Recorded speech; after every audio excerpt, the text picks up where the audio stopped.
well, so yeah, my hotel gets well me on my made the first stage, I can still repeat it. Webulu na ịma na ọgbakọ anyị in fact ọgbakọ a na-enyegodo enjoy dị iche because o wee bụ ka e kwuo ya otu o siri wee dị ghara ị na-epenti okwu. Do you understand? Anyị na-ekwu otu o si wee ekwu otu o si wee dị, anyị na-ekwu gbam otu o si were ya baba ya asị ka anyị kwuo ya gbam otu o si were adị ka anyị si ekwu ya, not minding o nwere onye na-adịghị comfortable with the response, but this is how it's supposed to be and this is how it is. Ịghọta? So ihe dị na topic a nna anyị ukwu ha na-atrai ka ha ghọta onwe ha na-eside bụ ihe banyere gbasara nwaanyị nọ na nsọ and nwaanyị na-anọghị na nsọ. So ofu ihe dịtị nke a na-agbagwojukwa m anya na-agbagwoju m anya ka na because otu m si wee mata na nwaanyị nọ na nsọ abụ ebe niile ka ọ na-aba, but o nwere one ezi nwaanyị ga na nke last year, ending of last year, na nke ezi nwaanyị a ọ sị na because ihe nji wee jụba ada ajụjụ because I am this kind of person, I'm always very curious and I like to get response to most of my questions because the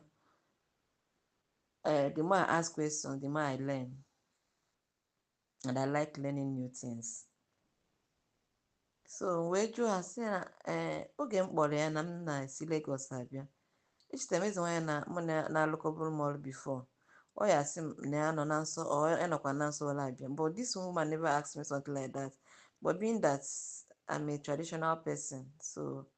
I know how it's supposed to be. Wee anọghị m na nsọ wee gaa, so oge nụrụ ebe a wee jụọ ya sị biko ewekwana iwe ma njụọ, asị m gị ka mmadụ na otu anyị na-arụ ọrụ a ịnọrọ na nsọ kedu otu isi eme, because enotisi m na ebe ọ na-agba afa a rented apartment n'ala Igbo somewhere in Anambra State, then a rented apartment it should be like a room and parlor ka ihe a bụ, do you understand, ka obi a room and parlor ka obi, so room ya dịrịzie parlor ma sị na parlor ka o jizi eme ihe ọ na-eme, ebe akwụ ka mmụọ na-arụrụ ya ọrụ dụ,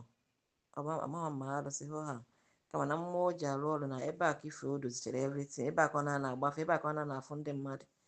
so the other side abụrụ room ya, because ebe a na the other side fụzie bed ebe a otu ofu nwa ya na ya na-akpọrọ. So onye nche na-aja sị ọ bụrụ na ị nọ na nsọ kedu otu isi eme ya, because it's practically ị na-agafe ebe a every time, being that your major exit from your room to your parlor. It's not like there is no another ụzọ nwere ike isi wee na-aga. O wee sị mba na nsọ nwaanyị nwere anything ọ na-emebi, na ịnọgodo na nsọ ọ ya afụ ndị mmadụ, ọ na-arụ ọrụ o kwesịrị ịrụ, ọ na-eme ihe niile, ọ na-aga na mmụọ ya, ọ na-eme everything, sọsọ ya ọ dị-eme ma ọ nọ na nsọ bụ ịga na mmiri, and that is a general rule, but mmụọ nke ya dị asọ all those things ebe ọ dịghị disturb ha ịrụ ọrụ ọ ịfụ ndị mmadụ, ọ ịrụrụ mmadụ ọrụ, ọ ịgba afa, nọ na nsọ mee everything. Nke a dịkwa m so confused. And again, o nwere ajụjụ na abụka m chọrọ iji ebe a biko, nke a dị confused. Then another one, o nwere ụdị ọrụ a na-abacha ịrụrụ mmadụ, asị na ka adọ aka akanagori n'ahụ mmadụ, a na-ejikarịwa ọkụkọ dị ndụ as a chicken, live chicken, to be a live chicken, ewere aka dọrisie dị anụ tụsasịa ya, asị na na-adọka aka akanagori n'ahụ mmadụ, ejigodo ọkụkọ alụ ọrụ onye ọrụ first, were aka ada egbu dị ọkụkọ egbu, dọrisie ya, dọlie dọpụ isi, dọpụ nkwie, dọrisie dị ọkụkọ ọ dị pieces part by part, awụsị ya n'anụ. So that dị na ebe a rụrụ ihe dịka mmadụ 10 up to 10 or more ọrụ a, which means na the chicken bịa hizie nne na ana, nke a rụchara ọrụ niile, ndị a wegolo cat basket pikwa anụ niile a, sie mmiri ọkụ wụọ ya, mechasịa were esi pepe soup, ha ncha niile wee takwa everybody na-abịakwara ebe ata mụ ata akwa because na afọ m anọ anụ aba anụ lụrụ alụ ka but according to ha nwa sị na onweghị anything o mere na ejigoro rụọ ụlọ alụgụrụ ọrụ mmadụ ọrụ na weze anything mere ya achara na tadi asị na hapụrụ ya anụ a na ana mgbede erute anwụ daa everything mmụọ niile eji wee rụọ ọrụ something like that apụgo kpọkọrọ chicken gbaa mmiri ọkụ mechasịa were si pesupu ha ncha taa ya. And that I was now wondering about that because one kind of person mbụ na I have a very a strong energy vibration in the sense that m gaa anywhere that nwere ike ihe a na-eme ebe a edocha agwụ m na ọ dịghị m anya mana o dochaghị m anya ọfụma it affects my energy, right? It makes my energy vibration to drop. So oge m gachara na nke the woman, I noticed that my vibration bịa dị very low because m nọrọ otu akịta bụ na mmụọ m na ya na-abụ kwụwepụta ụwa because na-enweghị m ọgwụ but mmụọ m na ya kwụwepụta ụwa ọ na-adịrị m active every time and I always feel their presence, right? But oge m gachara na nke that woman, I came back to Lagos. It's as if I was alone. It's as if nọrọ otu ọ dịka I was alone, as in purely alone. As in I was just feeling somebody that is not secure, is not safe. That was how I was feeling. So it took me like a month to be able to bring back to all my energy and be able to stand again and be able to do what I'm supposed to do as human being I am. So enwere m a very strong energy bụ na mbata ebe ihe na-adị ihe mbịago na nke gị na ịlụrụ m ọrụ ọ bụrụ na the energy dị ebe adịghị clean, I will know, I will feel it. But again that ọkụkọ ndị a tara ama m na agụgụ m na nke som dibia alụkwara mmadụ ede ọrụ a ọkụkọ a ha ataghị ya ha buru ebupie na ghafuo ya but nke and again na nke mmiri enwere igbo arịa m na-aga na nke dịga very well. So afụgo m ebe mmiri enwere rụrụ ede ọrụ a several times to people. Mmiri rụrụcha ọlụlụ ọ na-eji nkata kpokọọ ya bupie na aja ọhịa bupie na aja agụ ọ dị adọbede ya dị ụlọ chacha ọ na-ebupụ ọkụkọ a na aja agụ ịghọta. But oge m gara na nke dị woman mfụkwa ya in another form, I become more confused. So biko gbana asị na ama m na grupu anya na ndị ọkachamara nọ ya, so asị m biko ka ụnụ kọwara anyị ka anyị nwabụ ndị na-eka na-etonite etonite n'ọdịnala ka o doo anyị anya so that we don't keep seeing some things being wrong. It might be right. Do you understand? And again, we can't keep seeing something that is even right. Or bụkwa na those things the wrong thing people na-eme. So I just wanted to, these are the touches in some questions in Jobe Jonabana about one be here maybe I can na group so come on cheta can jo. So this was just my two concerns. You got that? No way some people are not answer for them it worked on a little hollow, but I afford not an answer far there. I don't know why. What do you do to? And again, that's a cocoa. What is it anything? I mean, I did ọkụkọ alụcha ọrụ wee taa ya. Is there any negative implication or whatever nwere ike result to? And again, another question nwekwa bụrụ na this is the third one bụ na why oge abụ na some persons some kasị na eze nwaanyị ma ọ dibịa o nwere some people ya ga ebe a ọ bụkwa na the dibịa ada alụ ọrụ ọfụma. I don't want anybody to get me wrong. O nwekwa dibịa nwere ike ọ bụrụ a very strong dibia ama ama n'obodo but iji afụ some person ga ebe a ịlụ ọrụ dị na ama ngarị a ịghọta ọma ngarị atọ onye ọzọ ga ebe a lụọ ọrụ ọ gagharịa. So what could be the cause? Because that is why ga na nke na Anambra anya that last year the person mere nye m direction ji wee ga ebe a ọ gwara m na the woman is a very strong person and she actually helped her, which I actually saw it. No, I saw it, but lo and behold, oge m gara ebe a, in fact the small amara m nwere sef ka ha chọrọ ịnapụ m obere amara m nwere m ji alụrụ onwe m ọrụ ka ndị a chọrọ ịnapụkwa m dị amara. Ọ bụkwa na achọ ịnapụ m, but I noticed that my energy dropped and my spirit actually left me that moment, that period. The days spent in Akedi woman, my spirit actually left me, which I knew and I felt it until in Chigata and Lagos. Within myself, I do one or two things. I could be able to bring back myself and I could be able to bring back my spirit because I discontinue everything of maybe and sometimes of use. I discontinue all those things and I was able to pick back my energy and I was able to pick back my spirit, which since then, by the grace of God, I've been fine. After na ngachara ebe a ka m ji wee si onwe m na akwa ifuru ma eze nwaanyị nwoke ma eze nwaanyị nwaanyị ma dibịa elu dibịa na onye ọ na-anọgodoro onwe for now ka nchụgodo ihe na ka m magodoro mmụọ na-eso m ihe a ịghọta ka m ji wee gacha nke a wee sị mba, it seems as if I'm able to build myself to an extent, o nwere some place mma aga ka m nọkwa achọ ihe na-efu ha and I will see myself that I dropped again to zero, which is not supposed to be. But I noticed that if I'm alone, I could build myself to get into like 60-70% spiritually. I could commune very well with my spirit. But ngachakwa some place ntị ka nga na nke onye ka nga ebe a chọba ihe na-efu m,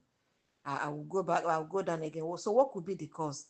I just wanted to get more clarification on this. Because I'm an ndị nọ n'ọgbakọ bụ ọ bụrụ na ị gasị na ha rijuru afọ asị na ọ bụrụ na ọ na ị gasị na ndị a rijuru afọ, at least ha ma ihe bụ mmadụ ime omenala na ime mmadụ ime ọdịnala, mmadụ akwa na omenala mewe omenelu. Ama na ndị nọ n'ọgbakọ nwere ike ịkọwara m maka ya ọfụma. Udo dịkwara onye ọbụla. Ekerekwana m ọnụ ụmụnne m, aka m kwa nwanne m nwoke Udoye Somtochukwu Ikenga Ezemiri na Nedo.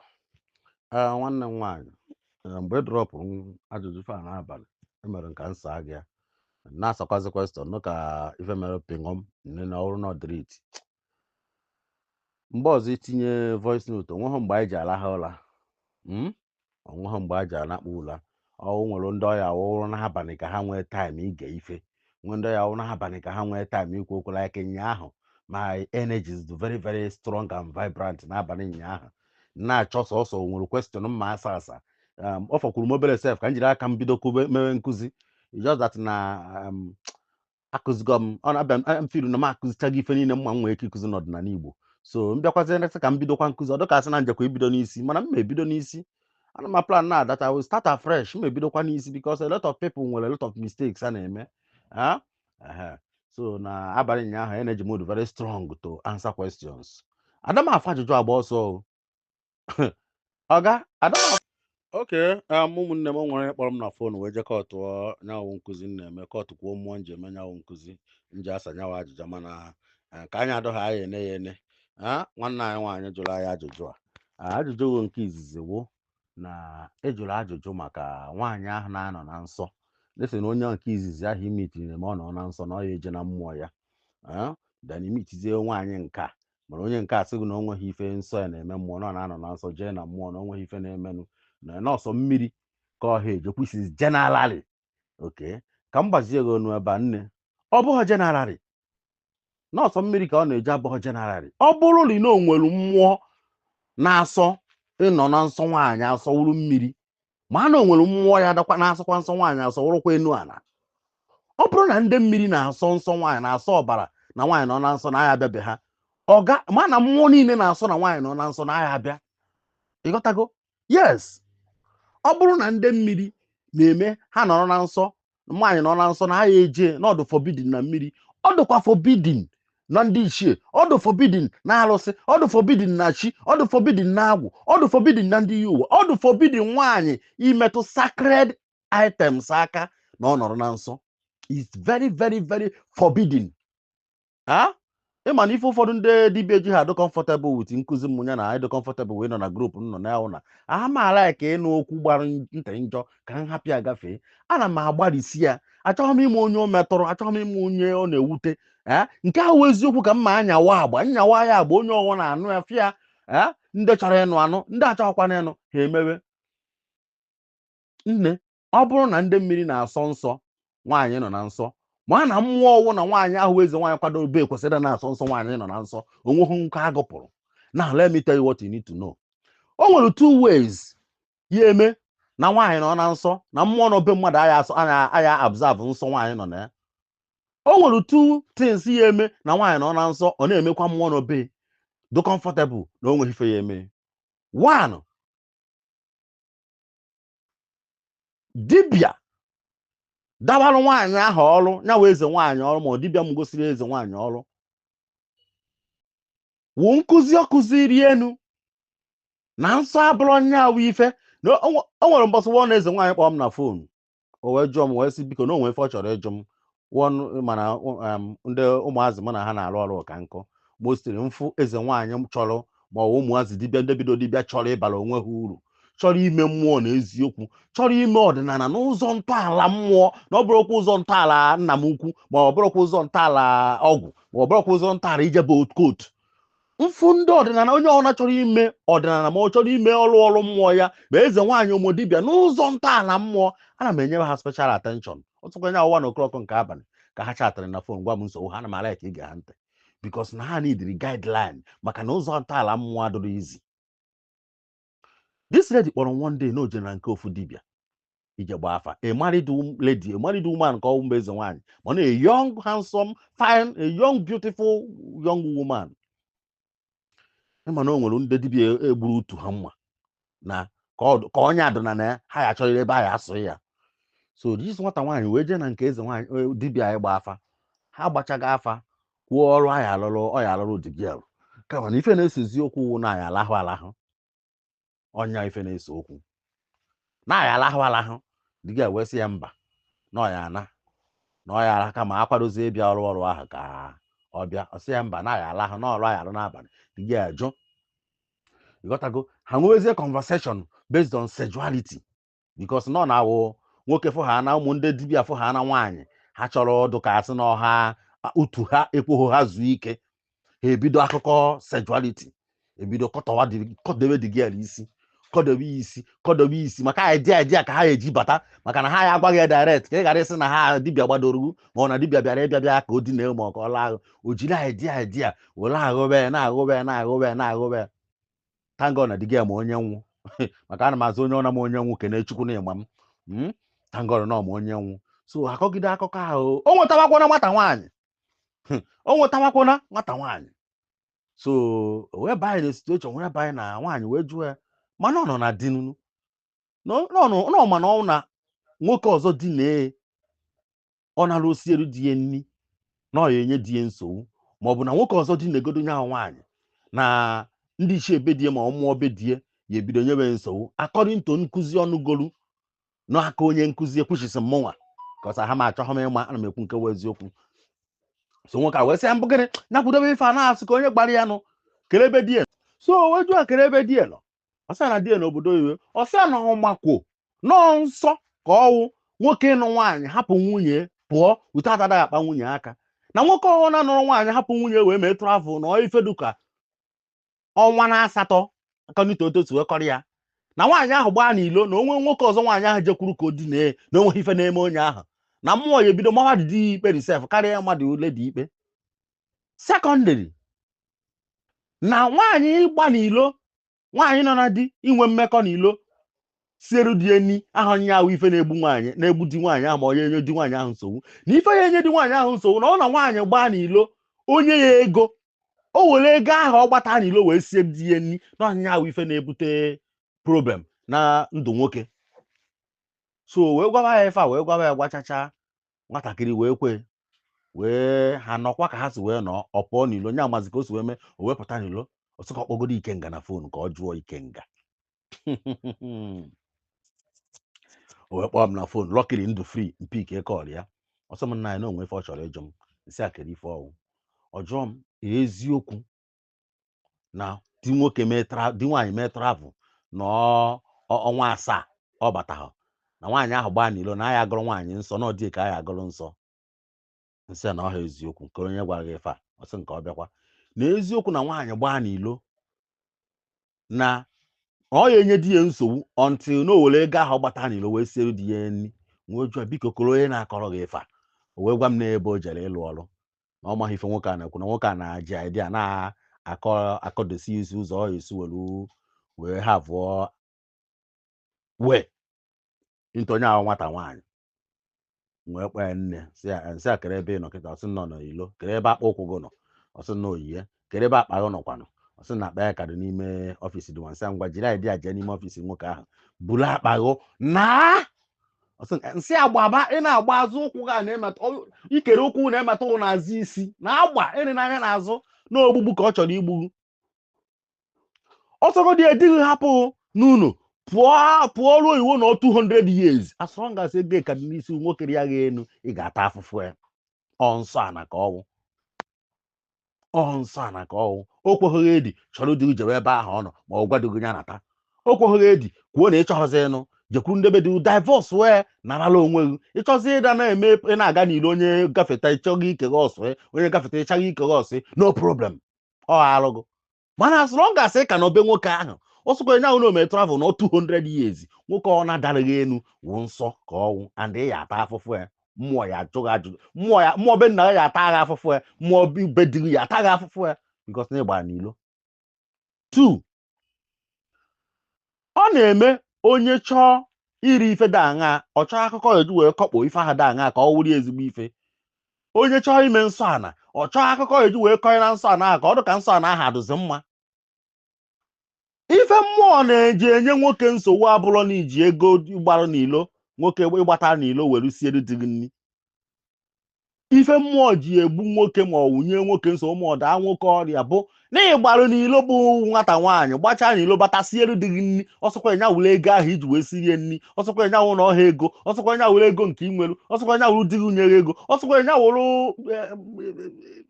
as long as you cook for that man i transfer go ọrakwụ ịlatara n'ilo na ndụ nwoke ahụ and ọrakwụ ahụ ebido tọmentịba the man Chineke chọziri igbu nwoke ahụ egbu ọnwa anwa dị na-ebeghị nwaanyị ọrụ na-agba n'ilo die lia nwaanyị ahụ enu you are contacting the negative energy and mmụọ ya da-ata gị afụfụ asị na ịmara ife asị na iwe ofeke ọ ya ebutere gị ọrịa it can lead to death ọ na-eri idite ọnwụ nwoke so onye ọwụ na-asịrị gị nọ ntịrị enye gị ego were ego ahụ ịgbatara na ilo wee siri dị gị nri onye ahụ wụ kriminal onye ohi ka ọwụ gbaba si ebe a pụọ ịgotago so nne o wee wụrụ na batakwa n'okwu mụ na ha na-abụ na-ekwubu mbụ problem ndị eze nwaanyị anyị na-eme ewu ndị dibịa ha je mụọ ọrụ n'aka ha ndị dibịa ha alakọtago ha ala ebe ọrakwụ nya ụmụ nwaanyị eburugo ajọ ụchụ na ahụ ha to the extent that na ụchụ ha bụkụzi na ahụ ha ka kụziere ụchụ nsọ ha nya just like onye wetara unyi tee n'elu unyi ịyafụzi unyi nke ya ehite gị bụ anyị iteru ịyafụzi ya anya onye wetara deti tee n'ilu deti ịyafụzi deti ahụ anya so ha nọrọzie na nsọ ligodo ife nsọ ligodo nni nsọ nwaanyị nọ na nsọ onye emezighị ife maka na ha na onwe ha wugodo atịtị ha wu unyi ka ọwụ so ndị dibịa ahụ ụmụ dibịa ahụ na-eme ụdị ife akịta nkọrọ na nọrọgo fụgodo nwaanyị nọ na nsọ rie nri nwaanyị ahụ nọ na nsọ nwere ike onweghị ife ọ ya eme ha maka na ha na onwe ha dụkwa ụchụ mmụọ n'obe ha nwaanyị nọ na nsọ nwekwa ike bata n'ime ọfịs ha ifusef tinye aka na mmụọ tinye aka na ọfọ gudo ọfọ tie na ana onweghị ife ọ ya eme maka na mmụọ ha dụkwa atịtị ụchụ dị na ụchụ miti ụchụ itibika ma ụchụ ọwụrụ ụchụ lụrụ ụchụ ifugo the ten so na nwaanyị ahụ jekwa o burukwa atịtị niile ahụ nna ya ụlọ ya ahụ dibịa ahụ ọ mụkwara ọrụ ejekwa kwadokwara ya mmụọ ụchụ na be ejekwa kwadoro ya mmụọ ụchụ akwadocha nke mmụọ batara nke mmụọ ha bataghị mmụọ eke adọcha mmụọ ọrụ ya dọchara ya mmụọ na-enekata ụchụ aka ụchụ eji wee dọrọ ya mmụọ agharịgodo ha jewarụ o jezi ebe ahụ na-egbufusi anụ ọ sịghị na chimu na ogbuoluchi ya anụ ọ sịghị na-ekwe afọ m ogbu enwe ya gba na agwụ anọghọzi ebe ahụ chi ya nọghọkwu ebe ahụ ha ncha jọsọ gbakọ na kwụrụ n'akụkụ na-enene ha kwụrụ n'akụkụ na-enene na-asị na ife onye a na-emegheri ịghọtago so debe ahụ na o nwere mmụọ ya na ya na-abụ nọ n'ime ebe ahụ onwe ahụ sọsọ ofu mmụọ ya ada alụrụ ya ọrụ ebe ahụ wụ mmụọ dụkwa ụchụ ahụ ji ụchụ alụ ọrụ like ị ga nna anyị ntị mgbe anyị kwugoro okwu n'abalị sọ m na o nwere ọgwụ eji paadị nwaanyị agwa kwuchisi ụchụ lizin eji eji kwuru na mmechara mma gwụrụ lizin eji paadị nwaanyị agwa ọgwụ lizin eji paadị nwaanyị agwa ọgwụ nke izizi na-abụ so that onwe ụchụ batara ịbịa bịa mebie ọgwụ ahụ na ụchụ ahụ emebi nwa ọgwụ ahụ because na ọgwụ ahụ has been working with ụchụ n'ife ahụ na-eme asị na nsọ nwaanyị baa n'ọgwụ ahụ na mmadụ ngwọcha ọgwụ etinye nsọ nwaanyị ọgwụ ahụ emebie ma wee fee nsọ nwaanyị emebie that is the reason eji paadị nwaanyị ahụ wee bido ọgwụ ahụ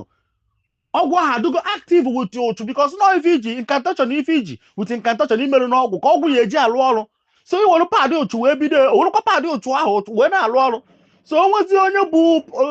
mensis wee bata n'ime ebe ahụ ọgwụ ahụ dụ kama mensis ahụ eme ọgwụ ahụ rudowere omekwa ọgwụ ahụ dụma active maka na foundation ya ka ọnwụ ifuge ọnya medewelu nwaanyị maọbụ nwoke ga-eji wee nọrọ ọsọgọ na ya nọ na nsọ ya gbaa afa na o nweghị ife na-eme maka na o nwere ozi mmụọ n'ebe ahụ o ji agba afa ahụ ife nọdoweziri ya ebe ahụ o ji agba afa ahụ bụ ụchụ onye ahụ ha gbaa afa ha na-adadobe amoosu ọsọgọ na amoosu gị ji emebi ọgwụ amoosu gị ji emebi ọgwụ ụfọdụ n'ime ha ya nọkwa ebe ahụ ha dewere mmụọ laa di ha avọ seks n'ime ebe ahụ a na-emekwa mmụọ ahụ o nweghị ife ya emenụ maka na o nwere mmụọ n'ebe ahụ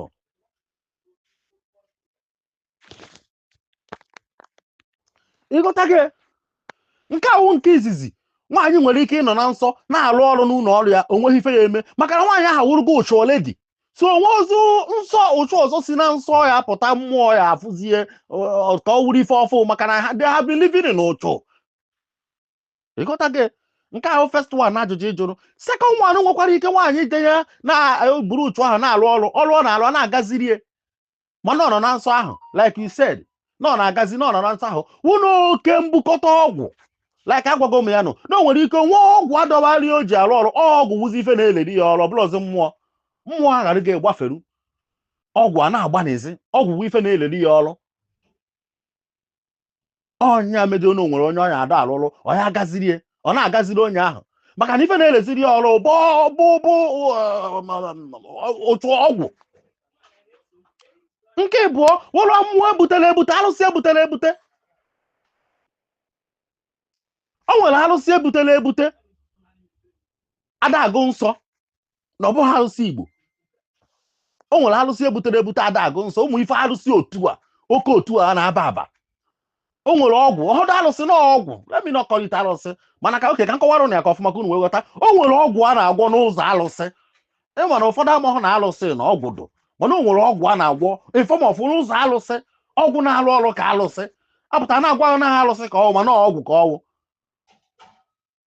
ọ na-ada n'afa ka alụsị na-ada n'afa ka ọgwụ ịma na alụsị eji ọgwụ wee kwado mostly ndị na-emekarị ya alụsị ndị otu a ọ dị alụsị a ka ọ ya wee ọnọkata eto ikokwasị gosi gbuo die mmadụ ọ na-abara mmadụ without any problem emere ọsọgogo nọ na guje na ọ bụrụ na ihe abụcha seks wit nwaanyị gofichara mmiri pụtara n'ebe ihe abụ seks jeje tee na dị mmụọ na ọ eme ọdụ active ụmụ alụsị ahụ nwee ike na ka mmadụ na-eji n'ọrụ na-alụ ọrụ ahụ nkekwa ọ na-agazitọ kwuchi na ha nwere limitation ha nwere repercussion ha nwere after effect because na dia such mmụọ such ọgwụ na such arụsị ada agụ nzu ọ da agụ nzu ịghọtago ọnya nwe merụ n'ọrụ ha rụọ ọrụ ndị ụfọdụ ọrụ gazie ịma ha mmụọ butere o ji alụ ya agụrụ me na ọha eje mmiri ọha eburu eje mmiri maka na ọ ma na mmụọ mmiri cannot be polluted kama ha agwọghala mmụọ mmiri idu the energies of water do go without any establishment of any human form onwe ha mmadụ kwadoro enu ibunatago ndị mmiri behu gbatọ ha ndị mmiri ọ garakwa pụọ na ana mmiri because that the institution of water energy water deity has been installed by no human being ọ bụrụ mmadụ kwadorie so for that anyị agbanwu mmiri ụchụ kama ndị mmiri agwọ ha ịba n'ibu nsọ wee bata be ha because na ịgbaghị ihu ema ha azụ ha. The institution had draw on any of a human coexistence or human understanding. Or natural, spiritually, and rootedly. Ọbụrụ mmadụ kwadoro ya. Ha bịazi asị na ọkwụsọ mmiri ka ha ebunwu nsọ ahụ wee je maka na generalari. Onye gbara na generalari maka na ha ya emetọnwụ mmiri. Ọhụ ha dewerie. Mana nke ha dewere be ha. Ha ji aka ha kwadobe ha. They can do anything they want there. Mmụọ ara eke ha nya pụọ. Enuge na ajụjụ nke bụ ịjụrụ iwe jụ ajụjụ wee sị kedu reason o ji weru na ngụnwa na onwe ujele ebe ahụ na ọjụgụ nwaanyị jele ebe ahụ alụ ọrụ ya ọrụ ọ gazie ngụnwa na onwe uje mana ya lụọ ilukwazie elu alụ bohodoro gị ọrụ mmụọ nke ufuo alụ bohoro ngụwa ọrụ mmụọ nke ufuo mmụọ iji ejekwazi ife gara ụgbafelu nne ọyụ nwaanyị jere alụ ọrụ ya ọrụ ọ gaziere mbụ dị semeze nwaanyị ngụnwa na onwe uje lụọ ọrụ gị ọrụ eje ọgwado n'ọnụ ije ka alụ ọrụ gị alụ ọrụ ije baa mmụọ nke iji nwanụ jikwazi je garụzie ụgbafelu agbafelu it took you months ịbịachigata back to you. Let me tell you the reason. When negative energy meets negative energy they will collide higher work. So ọ bụrụ na ọjịgo nwaanyị ahụ nwere ike ọ bụrụ na ọdụkwa atete nke ọdụ atete onwe ozi natural energy na nso maybe no tetogo onwe maybe na bọchọrọ omela akarịga akarịa maybe no somebody na ọrụ afọ eto ọsụsụ somebody na-agba n'iro no maybe no nwegasị negative energy o bu na-arụ ya merụ na mmụọ natural energy na nso enyegori gap because the more anyị na-emetụ onwe anyị the more that natural inner energy so anyị wee bi ụwa na-enyela anyị tụrụ anyị gap ọnya ka nsọ ji wee do mma n'izi ga-asọ nsọ abụ ka mmụọ wee nwee ike nọrọ gị nso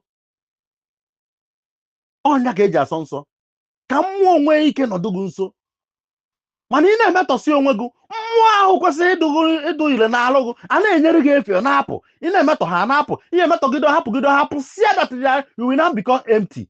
Ọ mgbe aka na-emezi onye ajezi eje chọwa ọgwụ maka ọsọ ọgwụ ya enyeziri ya aka ọ na-esi n'obido kwara doziwekwa onwe kpọkụwekwa mmụọ na-echikọtakwa. So ọ bụrụ na ọjụgo nwaanyị ahụ adụgo too dirty yes ife nwaanyị ahụ lụrụ ya nwere ike ịlụ ọrụ maka na dirty mmụọ na-alụzi dirty energies na-alụzi ịghọtago mmụọ ọgwụ aha go limit ife ọ na-eme ụmụ ọgwụ na-emedewe n'isi ọkwa oguzi ihe kabacha na ojebe ebe ahụ olu ebe ahụ otiwuo ya ọ gbaratakwa. Mana ọrụ na mmụọ ọwụ mmụọ ọdụ natural mmụọ iji ihe ofe ụfọdụ onye na-eji ahụ ọgwago mba na ọ ya eje mana ọgwụ enweghị na ọ ya eje ifuge. So ọ bụrụ na ọjụgo nwaanyị nwere negative energy the negative energy bụ nke eze nwaanyị ahụ nwee ike ịrụrụ ya ọrụ because na mmụọ eze nwaanyị jizi alụ ọrụ adụgo corrupted ọ mmụọ na-arụzi nke afụ na sedo isigoro ya ji egbuo mmadụ jere igbu ọrụ ebe ahụ onye ọya egbu nwa ogbuo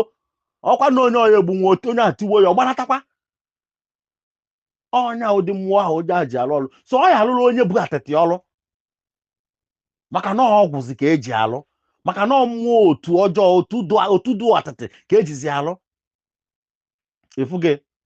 Mana ngụnwa na onwe ka nwere clean spirit mmụọ ka nọ na-arụ natural mmụọ ka nọ na-arụ natural energies ka nọ na-arụ immediately ịbata n'ime ebe ahụ the energies ahụ nọ na-arụ n'anya fụ na dị ala elotọfụ ụchụ around ebe ahụ nọ they say no we can stay ha ghara pụọ because they can stay ebe ụchụ nọ. Ọnya ka m ji achị ka m na-akọwara nna anyị n'abalị nya na-agwa ya nsọ nwaanyị abụrụkwuru maka na mmụọ na olulu unyi ma ọ n'ọdụ atịtị ma ọ bụ nọọ ife anya na-asọ nọọ bụ ụchụ na mmụọ ọwụ mmụọ energy good energy mmụọ Igbo na-alụ ọrụ agha anọnwụ wit ụchụ that is why pụta n'ebe mmụọ ọdụ tụpụ nsọ ọ gharụgodo ugwu pụọ that moment ebe ahụ ọ ya nọzi until ime cleansing. So mmụọ nọgodo ime natural energy nọgodo ime abatago na be the woman n'anya for na the environment the polluted what the more best for mmụọ no you to do is ka hapụgodo pụọ ebe ngụnwa na onwe gị akọta ha the sign ọ pụọla onwe gị ọnụ mmụ iwe na-ewegharị uje warụ na walụ ịpụtazi edu empty. Ọ bụ na mmụọ ka na-ekere gị ṅụrụ iyi na ọ ya hapụ nata ọ pụọ chere gị n'ilo ịbatakwa jikwa nwaanyị na-eso until the aroma ka aura of that negative energy ekiri asị nata gị n'ahụ.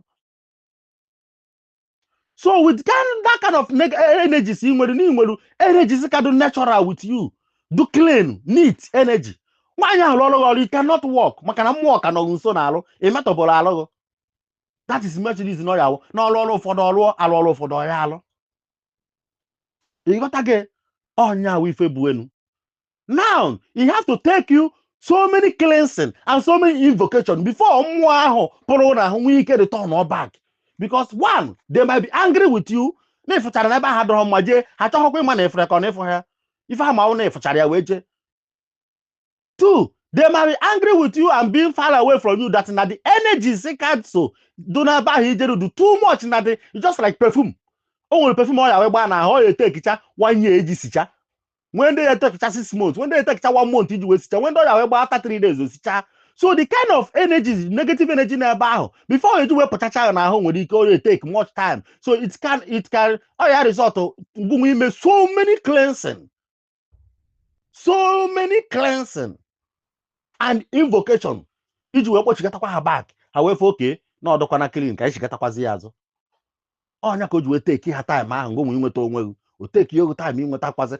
connected back to that more. If you get Nkaju John Cable Saya, Kabjakwa. Then I don't care. If you go to case where born you some more focus where say in that situation, or cook, edge well or look. All if he can, all if he fail, or ocho. Edge will book a pack or John, a home mother. A way patches of a how. Pechas voto, pechas oraco, pechas pechas ewolaka bubie nike. One need to go that way, dobio kuka nika will go foul play or go red card. Now no han equity because no han we bunike. Ewolaka do the CPCs, do the oko, wasadana. Incantation emelaba will go negative incantation. Incantation emelu na the oro abugo a negative incantation abugo incantation of negativity, because no if joke actually wopo the cleaning of animal ahead women incantation aha abugo negative cleaning because aka ka eji we double the okoko. Now if kwesizi ime na emesizi ya etu ọ bụ na alụ bụ ọrụ dị negative no ọrụ ife ọjọọ no ọrụ ụchụ no ọrụ ife adọrọ mma bụ olu uke ekwesịrị akpọkọsa ha ncha niile aida na-ejeje du ha n'onunu ọ na-ejeje dọọ ha n'ajọ ọfịa ma ọ na-ebupụrụ ya n'ilo mana to show that negative energy is still polluted everywhere ahụ agbakọnyekwa ya ọnụ asikwasị machasị ya sie ye ụmụ ewu sichakwa elibekwa ijosagara ha wụpụrụ ụchụ na ahụ ha burukwa ụchụ ahụ sizie ụchụ ahụ ọma mma ha na-erikwa dị sama ụchụ ịghọtago ha bupụrụ ụchụ na ahụ ha libekwa ụchụ ahụ ha bupụrụ na ahụ ha then onwezi ụmụ ofeke nọ nso ebe ahụ amaghị ife a na-eme adọrọkwa na-esokwa na-erikwa ụchụ ahụ ha bupụkwa mmadụ bupụrụ n'ahụ ya mmadụ bupụrụ ọnwụ n'ahụ ya na-erikwa ọnwụ ahụ n'ọnụ all stupidity mmadụ bupụrụ ụchụ n'ahụ ya na-erikwa ụchụ ahụ all stupidity mmadụ gbukapụrụ ọnwụ n'ahụ mmadụ na-erikwa ọnwụ ahụ o gbukapụrụ all stupidity. Onye otu aka negative energy si alụ ọrụ because ife niile ọ ya adazi alụ ebe a ya adawo ife aka ekpe ndị agazielu ndị agazigolu ịghọtago nne ebere ifu na masa na ajụjụ nke ịtọ ga aka m kwa nwanne unu nwoke Udo Esomtochukwu Ikenga eze mmiri na Igbo ọkwa Nnewi ka isi eje ka emesịa so nne o wee bụrụ ya ekwekwa m na m atachakwana m ụkwụ a jee eze akụkwana m ọkpọ chaa aka m onye ọ na-afụgo na m ejighị okwute n'aka wee kụọ so nne ọnya ahụ ife nwere na ụzọ ajụjụ ịta anyị sa kịta okwere nya ka nsa ga-efe a kama a sịrị na nke onye na-eme uche dị ya because na nyawo ifekwa onye ahụ bụkwa atịtị niile ma ọ na-emekwa ụdị ife a ma ọ mekọsịkwara ife a ngosịrị ebe a there is always a repercussion. Onweghị ife mmadụ na-eme n'ụwa ọya n'ụgwọ ọrụ ya there's always a repercussion because na onye enweghịzi negative positive energy na ya n'ahụ mmụọ ndị chi esoghozighị mmụọ chi ga-esoghozighị agwụ esoghoghị ndị mmiri esoghokwuzighị ndị iyi ụwa ga-esoghokwuzighị ha ncha adọnọzi na-eche mbọsị ife ya emeghị onye ahụ na ọnọdụ ka emptiness sọsọ ife sozie n'ụwa ọgwụ o butere be ya na arụsị o je bute mbọsị ọgwụ ahụ ya atọ na oghere ta onye ahụ mmụọ niile ahụ kwesịrị iso ya enye aka fụ na atawurie ọ na-arịpa onye ahụ repercussion dị na ya nọ ife a na-enọdụ ife mmụọ niile ahụ kwesịrị isogbu mana atịta ịkpọzi ha soro ụdị ụtọ na mmegheri na nzuzu aka na nkụ anọzie na-enere onye ahụ a single mistake, just one little mistake onye ahụ ya eme ọnụde echiri hey na eze nwaanyị anwụọna hey na dibia nọkwara anwụọna hey na nke a jikwa wee mee hey mbụ na o nwere accident every time ọ sọghọ na o nwere accident ọ sọghọ na ụmụ niile na-arịa sa ahụ na everyday nọ na-eju otu aka ife ụdị ife aka ya ada afụ be ndị ahụ ụdị ife aka ya ada afụ na ndụ onye ahụ so na etu aka o si wee do onye nke onye na-eme ya mara anya nke onye na-eme ya doo ya anya mara na nke ọ n'imegidoro mechacha ọkụkọ tụfiekwo okwu onu ya enwe okwu asụsụ ndị Igbo ka ọwụ biko na onwekwazi onye nwere ajụjụ ọ jụkwa m na ife a nkụzirikwanụ ọkwa na o nwekwara ebe nsi wee mee misteki o nwere onye ya agbazi m onu gbazikwanụ m onu gwanụ m ebe m mere misteki ụna kọrịtịkwa nka mmalụ na ọkwụnụ agwa ọmalụ biko nụ demekwanụ ike nga ekene n'ụlọ